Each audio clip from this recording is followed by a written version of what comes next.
Hey, greetings friends. Jacque Howard here, Trenton 365. I'm on location and I'm in the historic neighborhood of Mill Hill. Now, if you haven't done any history, there's plenty of information you can find out about the Mill Hill neighborhood. But I'm talking with one of my friends here. I got Lucia here, and we're going to be talking about a few different things. And many of you may have not have met her before, but not only is she, super awesome professional person, great smile, house is full of art. Her husband is an educator, so there's just this awesome synergy. We worship together. We're going to touch a little bit about the Trenton Microloan Collaborative, but we're going to start by talking about her and your background and what brought you to Trenton, your profession, etc. And then we're going to roll this right into the Trenton Microloan Collaborative, which you and I are a part of that team. But then you've got this whole thing going on with the importance of being civically engaged with voter registration. Mm-hmm. So you've taken the lead on this whole new initiative that is at the forefront of what democracy is about. So let's get started. 100%. Just introduce yourself to the audience. Okay, I'm Lucia Smith. I live in Mill Hill. I am an anxiety specialist and a psychotherapist. I have my own practice. I am civically engaged in Trenton. And when I was thinking about what I was going to say in this interview, my whole life has been, I see a need, and then I think, well, who's going to take care of that? I guess I will. I want to help, and that's how everything has kind of evolved for me. Well, I'm gonna say, because we're gonna do this interview like friends, we've got some super important information for you to get. So make sure you get a writing utensil and a piece of paper while we're doing this, and make sure you follow up with Lucia. But the introduction that you just said, is how we had met. Like, you had put yourself into a space where we were in the same networks, and you said, I'm here, I want to get involved, I want to do these things. Mm-hmm. And when you say that, there's always going to be people who are like, come on. Yeah, thank goodness. So far, that's the way it's been. And you said, but here's the thing, when it was like, hey, come on, you just jumped in and took the initiative and let your drive and your personality lead you.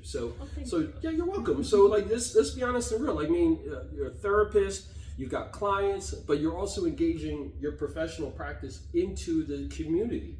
Trenton Microloan Collaborative, just the neighborhood of Mill Hill, at Westminster where you're doing your worship. So it's what you're walking the talk.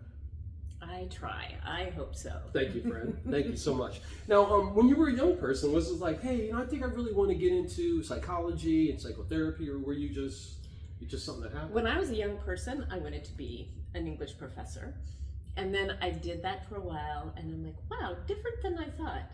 It's not all Dead Poet Society. Mm-hmm. It's kind of, competition and stress, and not all teaching, writing, and promoting yourself. And I'm like, doesn't sound very much like me. But I finished a master's in English. And then I got into this little sideline. I volunteered to be a literacy coach for this agency. And I met my first person who couldn't read. And I didn't think, she looked like a professional, and she had a business. And I thought, well, she can read. She just, maybe needs to expand her vocabulary, and we can work on some grammar stuff. She didn't know how to read at all, and she had been hiding it all her life. She had a business where she made the plant displays in malls, when malls were really big. And whenever she went there, she had this gift. She was artistic. She could put things together. She was hardworking. And whenever somebody said, here, look at this invoice and tell me what you think, she would say, oh, I forgot my glasses. Could you read that for me? Imagine how much stress that would be, to have to hide that aspect of yourself for your whole life. So that's how I got involved in being very interested in literacy education. I want to stop you with that and say that I think that we ought to look more into that.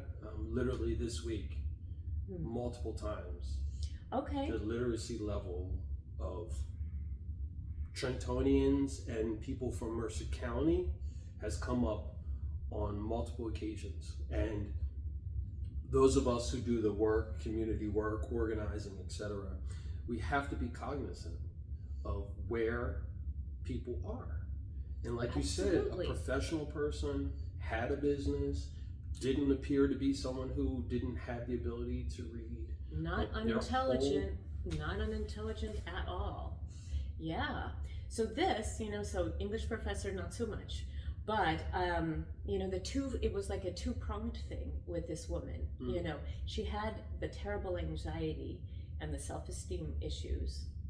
And then she also was obviously socially promoted.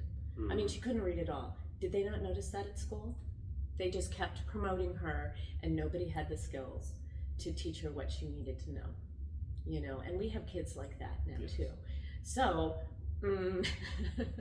I worked at some schools, as a reading teacher for kids with dyslexia and, average or normal IQs, just they had trouble with reading, with writing, and math as well, okay? And then I went back and got my degree in counseling because I wanted to help with that other part, the self-esteem and the anxiety.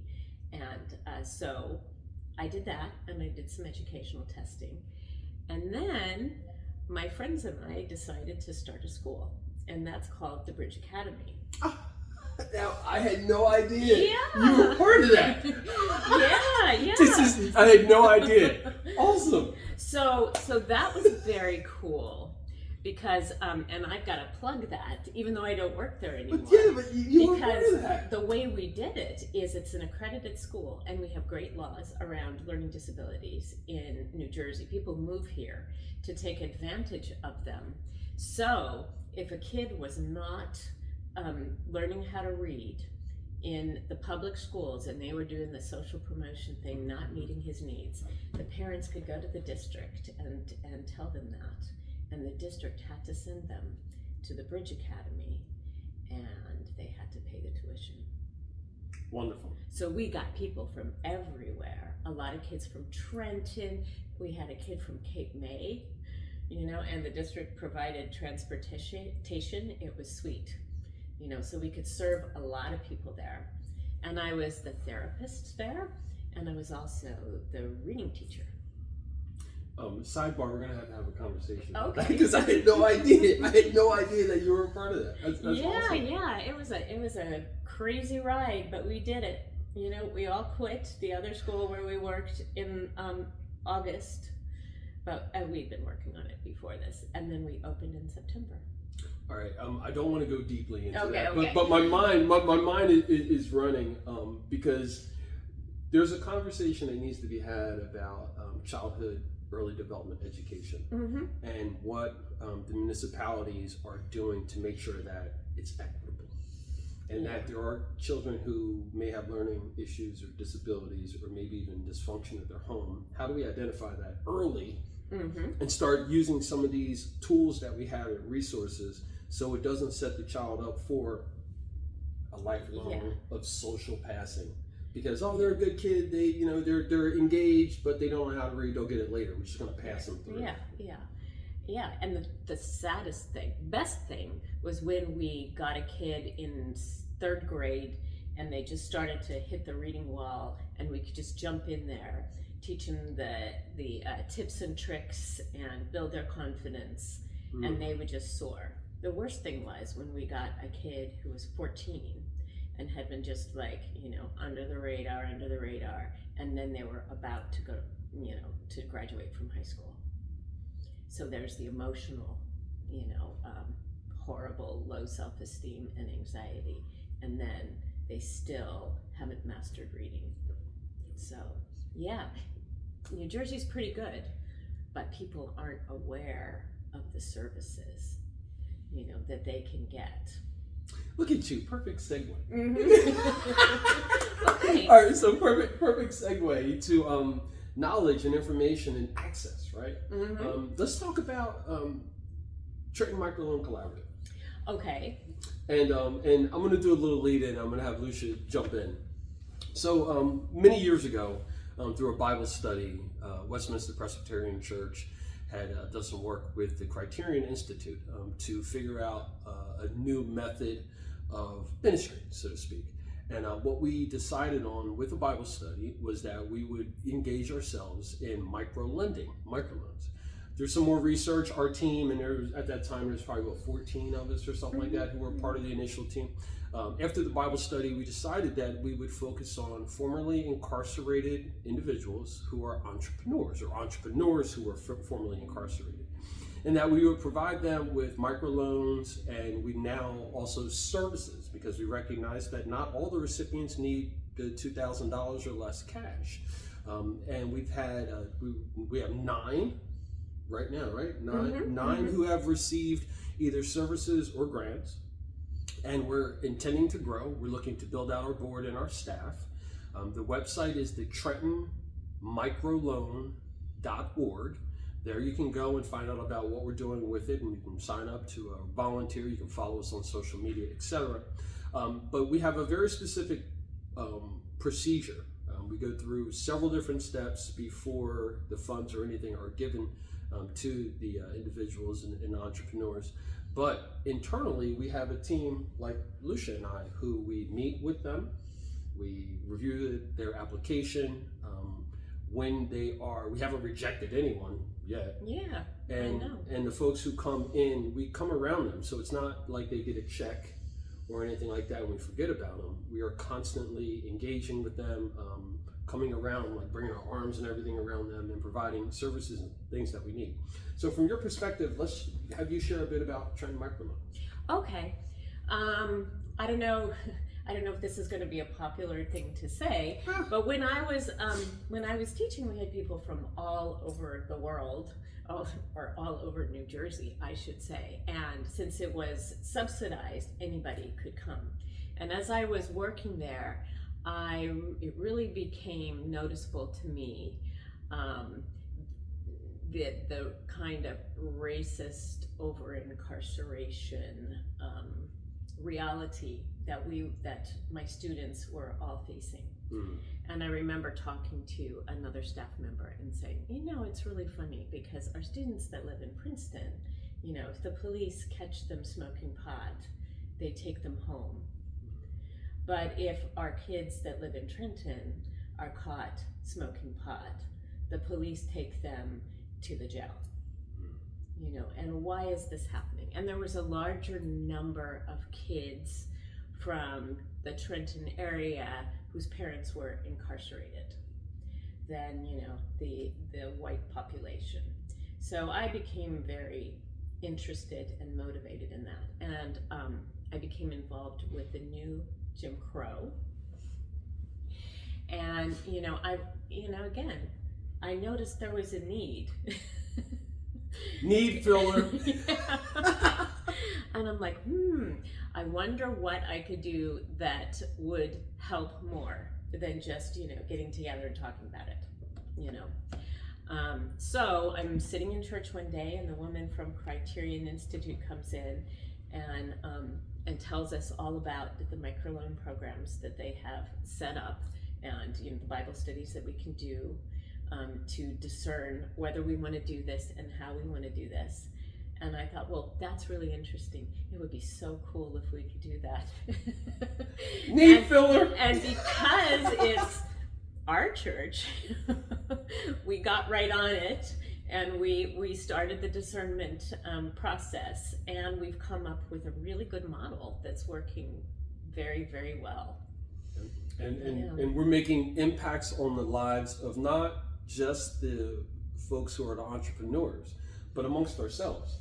Because our group, we're growing as human beings, we're growing in our faith, we're growing in our knowledge about what's going on in our community, and alternative ways for us to be a part of addressing certain things. We're tied into the Mass Incarceration Task Force. That is a combination of Westminster, Nassau, and Witherspoon Presbyterian churches. So we have a policy group that's working on what are the policies that need to be addressed or changed on a state, county, or local level to impact the folks who are being, incarcerated at large numbers. So you can find out more by going to the website trentonmicroloan.org. You can read through our history. You can see some awesome videos and meet some of the recipients, and then also sign up to be a part of our newsletter and to join us. We do some celebrating, because we do celebrate at least twice a year of the work that we're doing, but we're always looking for folks to want to partner with us, etc. Now, let's pivot and talk about what's coming up next. All right. Because listen, we already identified, Lucia said it herself, she's a need filler. I'm looking for needs. She's a need filler. So, talk about where we are now with the elections that are coming up in 2024, the national elections, the presidential elections. I'll let you take over from there. Yeah, well, eligible voters are everywhere, but everybody doesn't have the time to figure out how to register to vote. And you should always check and make sure that you're actually registered. Maybe you were purged for some reason. Sometimes if you move, you forget to re-register in your area.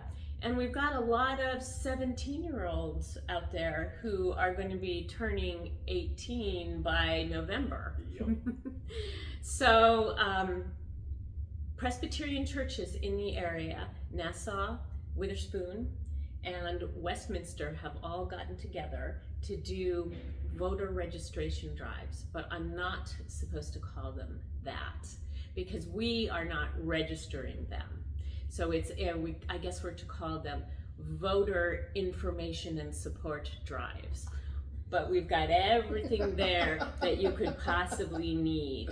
We've got the paper ballots. We've got the QR codes for your phone. We've got an iPad that you can register to vote right then and there. And all the information about ways that you can vote. And there are 3 ways that you can vote in New Jersey. You can vote by mail. You can vote early at your polling place. If that day you're going to be busy, you can make arrangements to go in early. And, or of course, you can just vote on election day. The primary election deadline is May 14th. And the deadlines just sneak up on you, and that's very early. I know the primary isn't the exciting one. But on, let's see, what's our date? I don't want to make a mistake. Where did I write this down? I think it's this Sunday, which is May 5th from 12 to 2. We're going to have a voter registration center set up in front of the church with all of those things to support you, and also donuts because it's Sunday morning, and that would be a nice thing. And people always like to eat a little snack. Yeah, snacks are good. It's your reward. And let me see. And wow, the presidential election deadline is also really early. It's October 15th. Wow. So you figure May, June, July, August, September, October. So you have 5 months basically to do the primary in May, and then the 15th of October. So just a couple things. Let me just say I'm not just having this one. Okay. I'm gonna have one in June. There we go. And I'm gonna have one nearer to October, just to throw that out. Just because being an educator and being a need filler, she's probably like somebody who says, "Oh no, we need to do this more than once." Yeah. So we're not one and done here, right? And all the churches are getting together. Everybody's going to be doing that. Both in at Nassau and at Witherspoon. Now, I want you to talk about the collaboration because human beings, a lot of times, some human beings don't play nicely together. And even if they're in the same group or in the same whatever, sometimes they don't play nice, or personalities don't mix. Can you talk about the collaboration of the folks who are involved in this? You got Westminster, you got Nassau, and you got Witherspoon. So there's a lot of different cultures that are a part of those 3 congregations, and you're representing Westminster, right? Which is fantastic. Can you just talk about some of the organizing that has been done between the congregations? People tend to get along when they have a common goal, You know, even if their personalities clash, even if they come from different cultures, even if they don't understand each other, you know, we're organized around something that we believe in, such as, you know, helping people and the issue of mass incarceration, etc. So, you know, I think the Microloan Collaborative is unified over our cause, you know, and saving democracy is important. Yeah. You might want to say that again for the folks who are in the listening and viewing audience. Yeah. Saving It democracy is important. So, I mean, I think that's our unifying goal, you know? And so we all get along, we all have our own stuff to contribute, and we're going to do it with our various congregations. Awesome. And I'm happy because maybe people from these other churches have never been to Westminster, but they're coming and we'll show them a warm welcome. That's it. Yeah. And of which you are very good at. Oh, thanks, pal. All right, so I want you to touch on some other things like that you have coming up in 2024, because again, you are an entrepreneur, you are a practitioner, a medical practitioner, you are a mother, you are very involved in your church, you're very involved in your community, etc. I'm sure you've got a few other things that are coming up in 2024 you'd like to share. Well, you know, I always have my private practice where, you know, I've now got so much experience, you know, and my cause is to help people you know, treat their anxiety so that they can do the things that they dream of doing. Because for whatever reason, you know, we develop these tendencies. You know, it can be like chaotic families, it can be bullying, you know, we don't know. But when you're left with this anxiety, it holds you back and it can make your world really small. So I see clients on video teletherapy. I have an office where people can come in and we work together to get a handle and, you know, control anxiety. I've got tips and tricks and all kinds of evidence-based treatments. I also have something new, virtual reality anxiety therapy. Oh, I wish I had my little headset. I could put it on. The next time. Yes. You'll show me the next time. Wait. Yeah. All right, so it's literally like the VR goggles? Mm-hmm. And you can take your phone and put it in. I have a client right now who has developed, for some reason, a fear of flying. You know, okay. And I can't do, you know, an exposure therapy with him to like baby steps, you know, sit on a plane and breathe. And then, you know, the plane is starting up. Calm, you know, we're going to be taking off, but everything's all right, and calm your catastrophic thoughts, because I don't have a plane and they won't let me get on a commercial flight. Gotcha. But the VR can put you in any situation that you are fearful of, and we can talk you down. You can learn how to use your skills in that environment, which is the key to extinguishing phobias. So if I can just visualize this, if I was the person who had a fear of, let's say, flying, in a session, we could put these VR goggles on.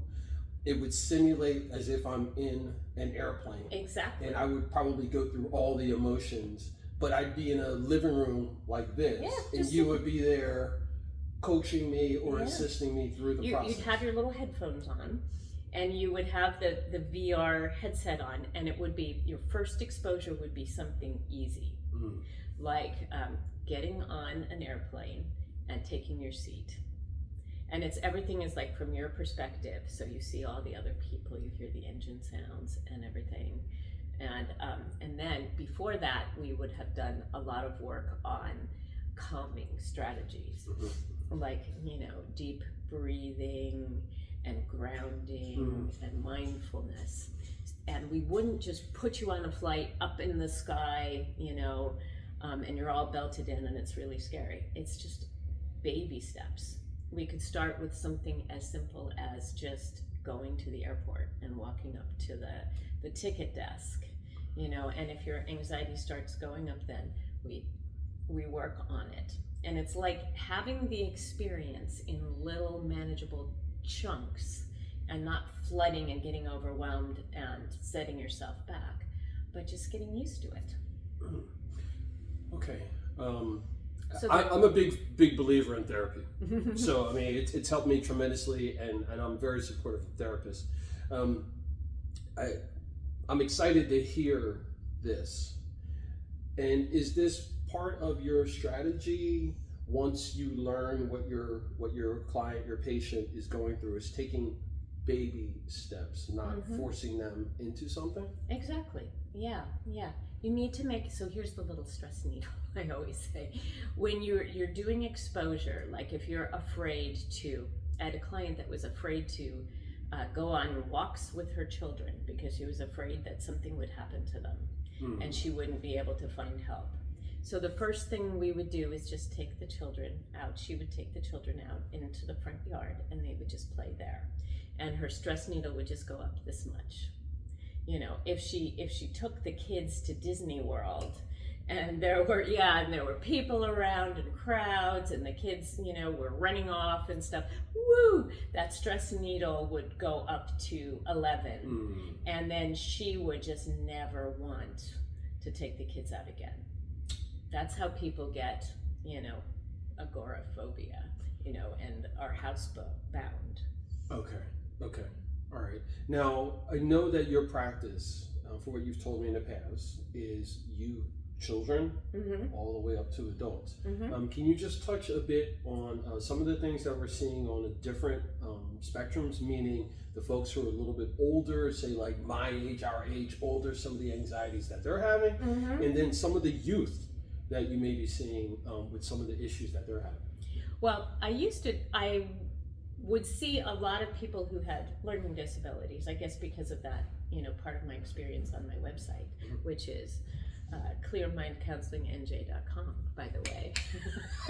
We're going to say, what was that again? That was clearmindcounselingnj.com. Clearmindcounselingnj.com. Clearmindcounselingnj.com. I think I got it. Yes, I think you do. But anyway, so I would see kids with learning disabilities where you work through a lot of the, you know, the problems of self-esteem, you know, that you learn differently, not a big deal, all of that sort of stuff.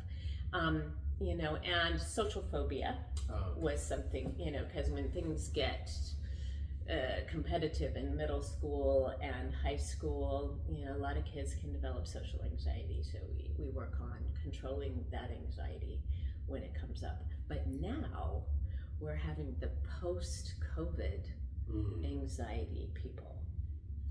And that's really interesting. It's really complicated. Therapists are trying to figure out exactly what it was, but there is just a lot of anxiety, a lot of social anxiety. And is it because kids that were in middle school would normally have gone through all of that trial by fire stuff with friends and stuff, and they missed it, and now they're back, thrown back into everything without having had that experience? Is it just the suddenness, the isolation? But a lot of kids are struggling now that they're back in school with just readjusting, and they have a lot of anxiety. One final thing I want to say about your practice, and I'd like for you to, well, you didn't touch about the older folks. Why don't you touch about the older folks? All right, and I have middle-aged people working for corporations that have a lot of anxiety. There's a lot of pressure, you know, and boundaries are things that we talk about a lot. And I've had, you know, people in the finance industry who are having kind of this, and other businesses that are kind of having the same experiences that the kids are going back to work. I had somebody that worked in the financial district who was very happy being home with his family, working from home, and when it came time for him to get back on the train to go to New York, he couldn't do it. He had like a panic attack on the train, and then he like locked himself in his office, and he's like, what happened to me, you know? So it has also affected adults. And then I do see senior citizens, and there are a lot of things, you know,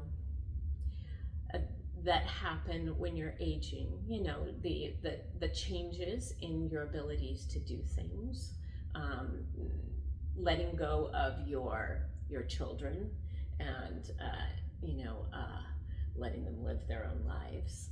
And how do you start your own life again after all of that? What are you going to do? And little phobias develop as you start to become a little bit more, have more physical problems and worries. Sometimes fears. I have a couple of clients that have fears of driving now, even though they have been driving all their lives. Things seem more challenging now. So I deal with that kind of thing, and if you have an aging partner, there are issues that come up with that too. If they develop an illness, how do you cope? How do you continue to take care of yourself when you're the caretaker of somebody else? So what I'm hearing is that your practice, Clear Mind Consulting, Clear Mind Counseling NJ.com, clearmindcounselingnj.com, is that it's an ongoing. It's not necessarily, hey, I'm coming in for 2 meetings just for me to get right, so to speak, or I just need something because I'm going away and I just need to get my mind right. No, it's a part of your overall well-being, each individual's wholeness, etc. So it sure can be. Normally, what I do, we do like 3 months, with the idea that we'll probably meet each other for 3 months. Okay. And the first month it'll be weekly. Oh, okay. And then the next month, if it can be weekly, but if you're feeling better, we can do every other. And then the third month, like maybe once a month. And then after that, as needed. Because you can always come back if things crop up. But that's the usual course. Okay. And can you talk about this? Because this is what I've learned. For me, I don't necessarily like going to therapy when things are at their darkest or when stuff is happening. I like the idea of a maintenance. You know what I mean? If things are going good, I want to talk about those things too. Yeah, like, hey, how could I make them even better? Yes, I get you. Yes, yeah. It's not necessarily like, oh, woe is me, I got to go to therapy. No, it's like, okay, well, where are you and what's going on? How was it 2 months ago? How you doing? See you in 6 months, kind of thing. So can you just talk about that a little bit, about how some people, like myself, use this as an overall wellness plan? Yeah, absolutely. I mean, it's always good to have somebody to talk to about what's going on, and of course, you have the big anxiety problem, but as that gets better, other things will come up, and the other things that are related to your anxiety, but not as dire, maybe, or maybe challenges, maybe changes that you want to make, and how I work with a lot of people that, that want to transition from one thing to another. And there's fear about that, and it's not irrational anxiety. Yeah, it's related to something that is legitimately scary. But getting support and cognitive reframing of what you're trying to do can do a lot. Yeah, so sure, absolutely. If you want to stay in therapy with me, I would love that. Awesome. All right, now group therapy. Now, group therapy is oftentimes different. I'm sure most people probably think of like, a room where there's people around in a chair and they're doing things like that. Can you just talk about your perspective of group therapy and if that's part of your practice or not? I don't really do group therapy. It seems hard to organize. I would like to, but you have to announce it. You have to get people all together to to consent and then show up every time. And that has seemed a little bit beyond where I am right now with all the other things, with a teenage daughter. Who's doing well, by the way. Yes, she is. She's a little musician too, as well. Awesome. Little rock star. That's it. Keep them coming. Keep them coming. We need artists. We need more people to explore their creative sides. But it would be cool, and it would be cool if I could do it online someday. A group of us could meet, and we could do, kind of like a meeting, but talking about our lives. But that's never really gotten off the ground. Well, who knows? Maybe someone in the listening and viewing audience will say, hey, I'm digging Lucia Smith and Clear Mind Counseling New Jersey NJ.com.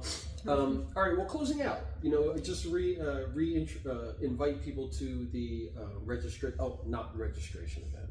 Let me see. It's actually called a voter service drive. That's what I'm supposed to say. All right, so why don't you do your PSA? It's on Sunday at Westminster Presbyterian Church on Greenwood Avenue, right? Mm-hmm.